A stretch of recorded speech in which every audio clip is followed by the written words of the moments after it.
Yang pokok dalam wudu itu ada 4. Sisanya sunnah.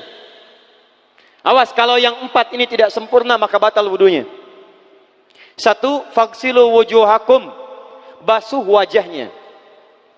2. Wa aydiyakum ilal marafiq, ini yang sering keliru.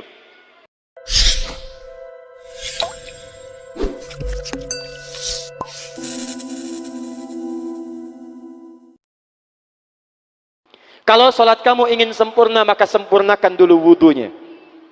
Awas, hati-hati bu ya, bu.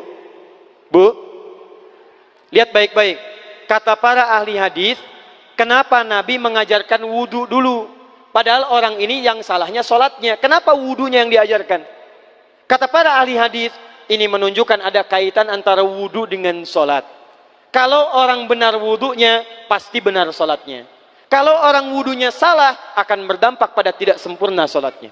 Silahkan ibu cek, anak ibu wudunya seperti flash, cepat, kilat. Secepat kilat, itu pasti menunjukkan sholatnya bermasalah. Nah sekarang bagaimana Nabi menunjukkan wudu yang benar? Yuk kita lihat pelan-pelan.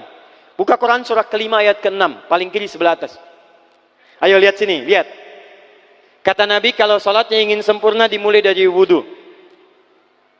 Ya ayyuhalladzina amanu, kalimat wudu dibuka dengan kalimat iman.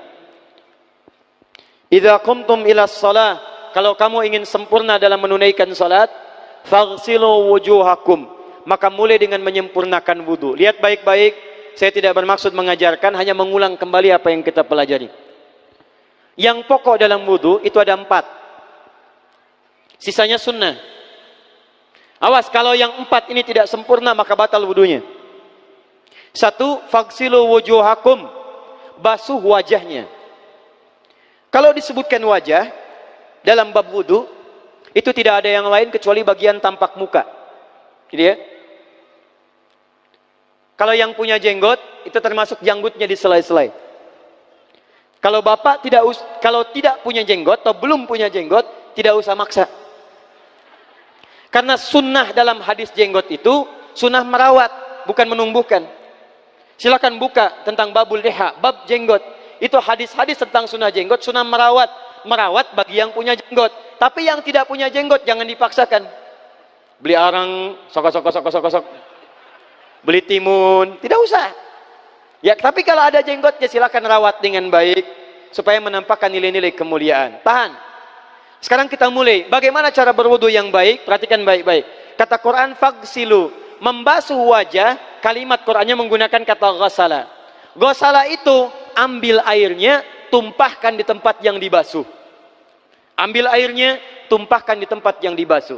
Mohon izin, tahan sebentar. Mas, sini mas. Punten ya, yang bantosan, kadia sekedap. Sifat wudu cuma ada 3. 1, pakai keran. 2, pakai gayung. 3, air yang mengalir. Ya, seperti di sungai ada air mengalir itu nggak ada masalah.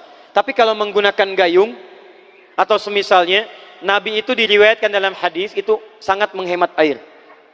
Bahkan pernah beliau kemudian berwudu, kalau kita kemudian hitung itu hanya sejumlah pak, seaqua gelas pak, cukup. Atau yang kedua menggunakan keran ya.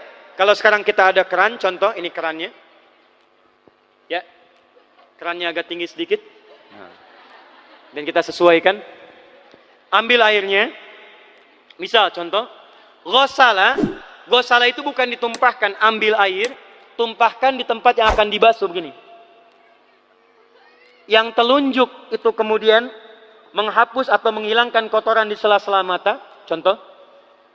Yang jempol menghilangkan kotoran di sela-sela telinga bagian belakang di sini. Ya. Kalau misalnya saya mulai ambil airnya, kemudian saya tumpahkan di sini, yang telunjuk membersihkan di jari-jari di sini, di sela-sela mata. Yang jempol kemudian membersihkan di sela-sela di bawah telinga sini. Kemudian di selesai. 1. Tahan sebentar ya, ini praktek dulu sebentar. 2. Wa aydiyakum ilal marafiq, ini yang sering keliru. Dan tangan sampai siku. Ingat, tangan bahasa Arabnya yadun. Tapi dalam ibadah itu selalu diberikan batas. Misal, ini kafun. Ini asabi'. Ini sampai sini rusghun. Sampai sini, Bapak Ibu sekalian, ini namanya mirfaq, jamannya marafiq. Sampai sini katif. Dari sini ke sini itu yad, tangan. Dalam bab salat, bab wudu, bab ibadah, tidak pernah Al-Quran dan hadis menyebutkan tangan kecuali diberikan batasnya. Contoh, kita saat akan takbir, Allahu Akbar. Lihat An-Nasai nomor hadis 886. Kata Nabi, fawadu'a kaffahul yumna. Maka orang salat itu meletakkan telapak tangan yang kanannya alal yusra, di punggung yang kirinya. Jadi begitu takbir, Allahu Akbar, yang kanan meletakkan di punggung kiri. Apa batas meletakkannya? Cuman sampai 3. 1, yang telapak ke punggung begini, jadi boleh begini. Yang kedua, pergelangan ketemu pergelangan begini. Rusgun ala rusgin. Jadi begitu takbir, Allahu Akbar, ini boleh. Tapi nggak usah diukur Pak ya, jangan telat. Allah. Pas, cepat. Boleh nanti lebih sedikit ke sini. Yang tidak boleh, awas, ini dilarang dalam hadis. Yang tidak boleh kata Nabi, jangan engkau bersedekap seperti orang sombong. Kata para ulama bagaimana? Ketika tangannya bertemu dengan mirfaknya begini. Ah, ini awas, sedekap yang dilarang, hati-hati. Kadang-kadang ada orang menes ke puncak subuh-subuh sholatnya begini. Ya, awas nih. Cuman 3, kalau tidak begini, begini, atau begini. Dan saat mengangkat itu cepat Pak. Hadisnya cepat. Fawadu'a. Fa itu di ilmu nahu harfu atfin rabitin baina syai'aini bila hudud. Huruf yang menyambungkan dua peristiwa tanpa jeda, cepat. Jadi antara mengangkat dengan meletakkan langsung angkat Allahu Akbar. Tidak ada gerakan lain. Maaf, saya tidak bermaksud menyalahkan. Saya alhamdulillah ada koleksi 1235 kitab hadis. Saya mencari gerakan dari ngangkat ke meletakkan begini, tidak menemukan gerakan lain. Karena itu jangankan hadis-hadis yang sahih, di kitab hadis palsu pun pemalsu hadis tidak tertarik memasukkan hadis ini. Saking jelas, jadi saat mengangkat langsung begini. Kenapa saya penting terangkan? Karena ada sebagian saudara-saudara kita merasa tidak enak, Ustadz, kalau saya takbir masa kiri duluan, sedangkan kiri kurang bagus, yang bagus kanan. Saya mah pengennya begini aja lah. Begitu takbir, kanan duluan, baru tutup dengan kiri. Jadi begitu diangkat, Allah, kanan masuk, kiri begini, tutup. Kadang-kadang kaki naik dikit. Nah, itu maaf, saya tidak bermaksud menyalahkan, tapi saya belum menemukan hadisnya. Dan pemalsu hadis pun tidak tertarik memalsukan hadis ini, karena saking jelasnya, angkat, tutup. Jelas ya? Nah, sekarang lihat sini. Dalam bab wudu, bahasa Qur'annya mengatakan, wa aidiakum ilal marafiq, dari tangan sampai siku. Ila dalam ilmu nahu harful ghayah, huruf yang menunjuk pada tujuan, batas dari ke. Ana minal an sa'adhab min Menes ila Bekasi. Saya setelah ini akan pergi dari Menes ke Bekasi. Jadi saya berangkat dari mana? Menes. Tujuannya kemana? Bekasi. Tujuan dalam bahasa Arab menggunakan ila, harfu ghayah. Dari Menes ke Bekasi, Menes ila Bekasi. Dalam wudu, lihat, aidiakum ilal marafiq, ila sampai siku, bukan dari siku ke tangan. Jadi saat kita mengambil air wudu, ambil airnya, tumpahkan dari sini ilal marafiq sampai ke siku ke sini. Balikan lagi ke depan. Jadi bukan kerannya dibeginikan, sikunya dibeginikan, takut, bukan. Jadi bukan siku diteruskan ke bawah. Yang tepat itu ambil airnya, kemudian basuh dari sini sampai dengan ke sikunya. Hati-hati, ini ada maknanya. Dan jika benar di hadis Muslim, jika orang wudunya benar seperti ini, maka bersamaan dengan jatuhnya air wudu itu, jatuh pula dosa-dosa dan kotoran yang melekat pada anggota tubuhnya. Tidak cukup dengan amin, nanti kita lihat dulu. Teruskan, saya baru caranya dulu nih. Awas. 3. Wamsahu biru'usikum. Wamsahu, lihat, untuk wajah pakai gosala, basuh. Tangan gosala, basuh. Tapi ketika berpindah pada yang ketiga, wamsahu, berubah jadi masaha. Tahan sebentar ya. Calik. Duduk sini aja. Lihat sini. Ya, pilih. Duduk di sini atau ngapus. Sudahlah. Datang sendiri, nulis sendiri, ngapus sendiri, luar biasa. Cuman di menes ini. Ini awas, ini penting ini Bu ya, penting. Saking pentingnya, susah dihapusnya tuh. Dah sini aja. Masaha. Sudah. Masaha artinya mengusap. Kalau yang tadi membasuh, kalau masaha mengusap. Jadi yang ketiga ini tidak usah dibasuh. Jangan tumpahkan air di tempatnya, tumpahkan airnya kemudian usap tempatnya. Pertama, wamsahu biru'usikum. Masya Allah, kata Allah, bagian ketiga usap kepalanya. Awas, hati-hati. Tangan selesai pindah kemana? Bukan ke rambut, tapi kepala. Jadi dalam bab wudu yang diusap bukan rambutnya, kepalanya. Itulah keadilan Allah. Kalau yang diusap kepalanya, semua manusia yang hidup pasti punya kepala. Tapi kalau yang diusap rambutnya, ada ketidakadilan karena tidak semua orang punya kepala, punya rambut. Tuh. Nah, sekarang lihat sini. Ketika kita diminta mengusap kepala, bahasanya masaha. Masaha itu begini. Ini saya punten. Bismillah. Ini ya. Ambil airnya, tumpahkan, baru kemudian diusapkan ke kepalanya. Paham ya? Kalau yang gosala, ambil, tumpahkan di tempat yang akan dibasuh. Tapi kalau masaha, hati-hati.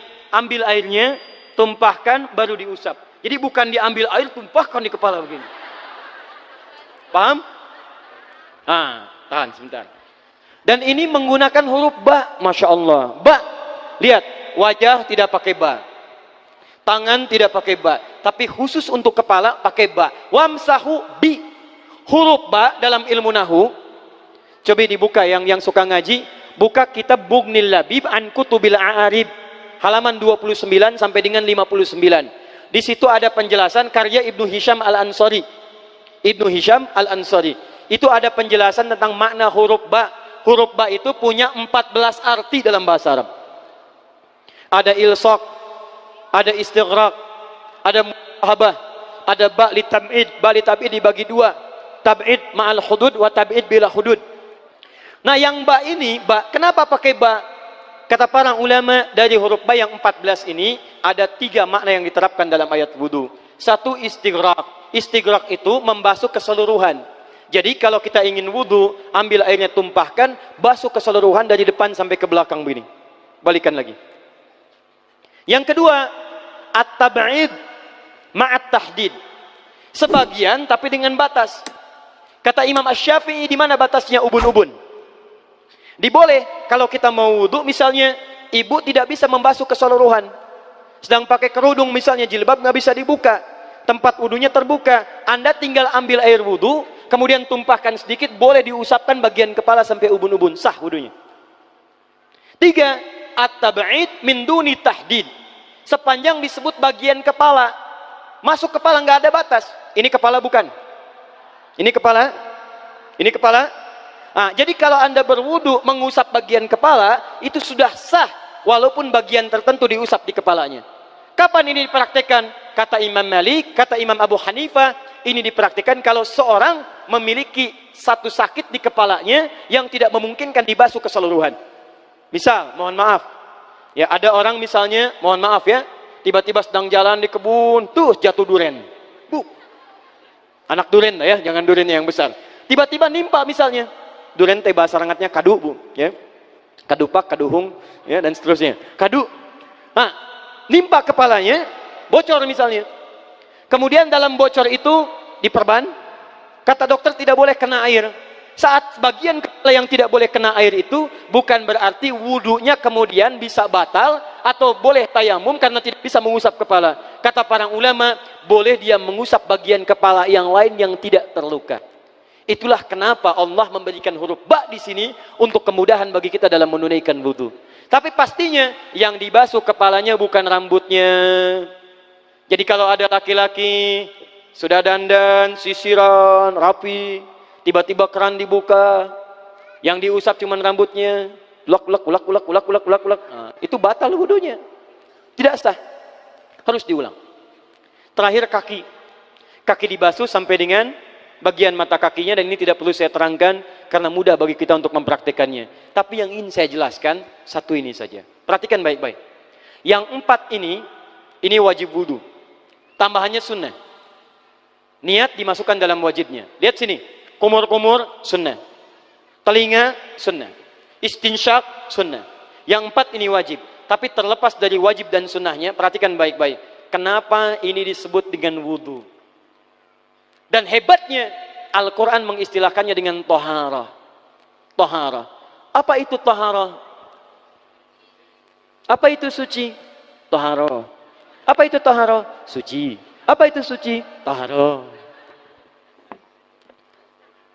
Ada toharah, ada nadhafah, itu beda.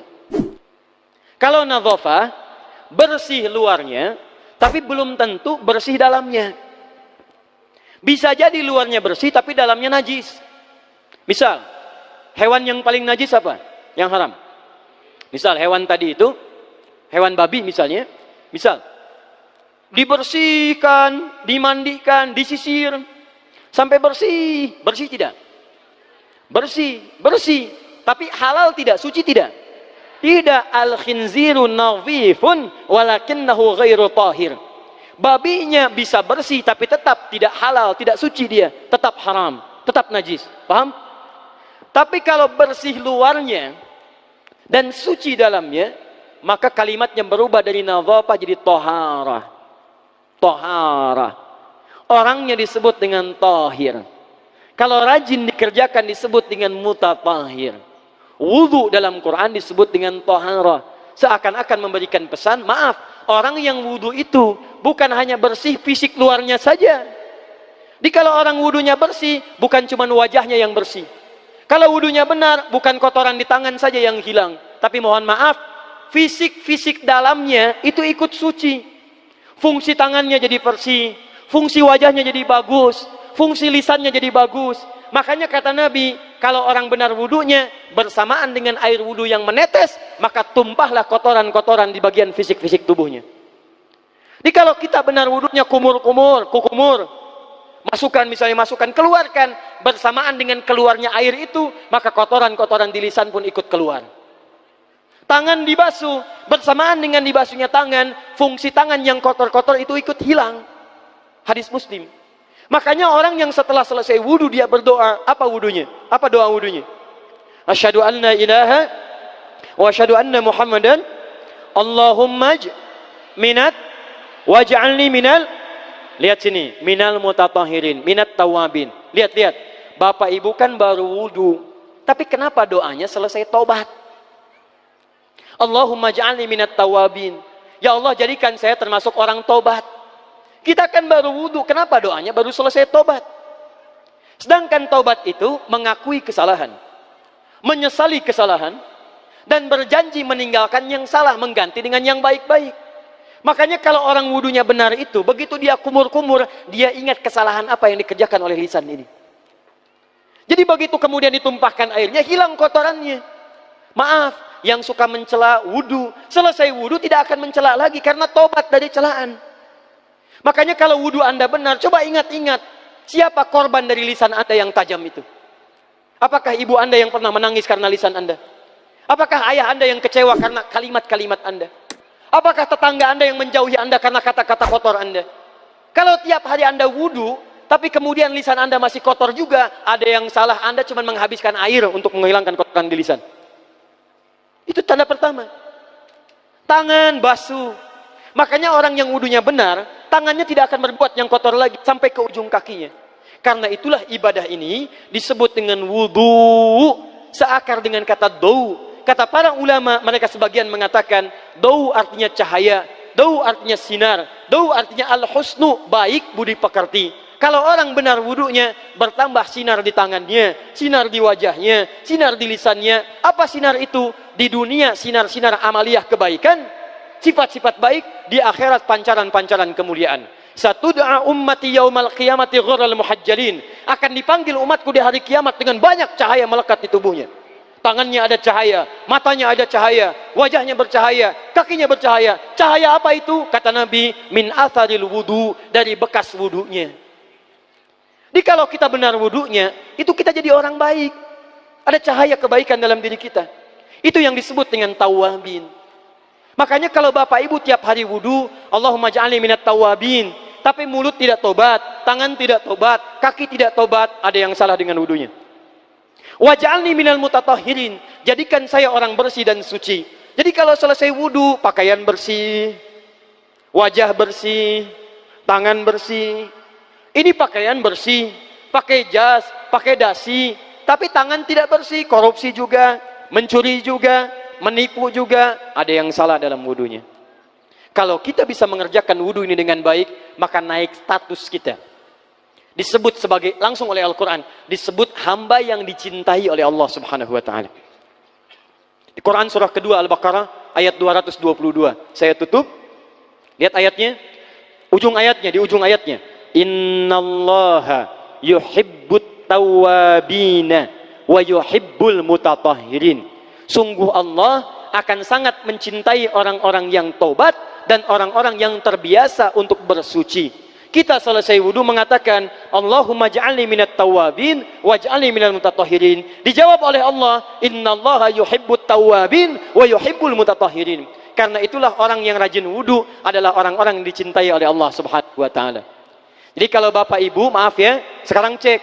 Kalau batal wudu, pengen wudu lagi. Tidak hanya saat sholat. Sekarang batal wudu, ingin wudu. Batal wudu, ingin wudu. Itu tandanya bapak ibu sedang mendapatkan cinta dari Allah subhanahu wa ta'ala. Tapi hakikat cintanya bukan pada wudunya, tapi berubahlah orang itu menjadi baik dan dekat dengan Allah subhanahu wa ta'ala.